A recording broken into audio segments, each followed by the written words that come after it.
Les bons élèves de banlieue seraient-ils les victimes de Parcoursup? C'est en tous les cas ce que craignent certains professeurs de facultés parisiennes. À l'université Paris Diderot, sur les 110 places de première année de chimie, 40% étaient occupées l'an passé par des lycéens de banlieue ou de province. Mais cette année, le logiciel Parcoursup fixe à 3% seulement le seuil de bacheliers non parisiens. Il y a une règle très forte qui dépasse toutes les autres règles, qui va classer les futurs étudiants non pas sur leur dossier, mais sur leur secteur géographique. C'est une injustice parce qu'ils ont des bonnes notes, certains, et on les empêche de choisir l'université où ils veulent s'inscrire. Cette situation touche avant tout l'Île-de-France, du fait de l'attractivité et de la réputation de ces universités.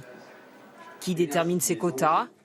Selon la loi, c'est l'autorité académique qui fixe un pourcentage maximal de bacheliers retenus résidant dans une autre académie.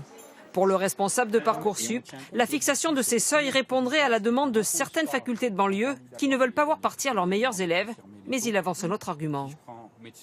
L'objectif, c'est de trouver un équilibre entre cette demande de mobilité dont on voit qu'elle est très forte et en même temps la nécessité de garantir finalement à un élève d'une académie de trouver une place dans son académie pour éviter des frais de déplacement simplement et qu'ils doivent se déplacer pour finalement trouver l'offre de formation qui lui convient. En France, selon le ministère, un quart des élèves ont fait une demande pour une formation proposée par l'Académie de Paris.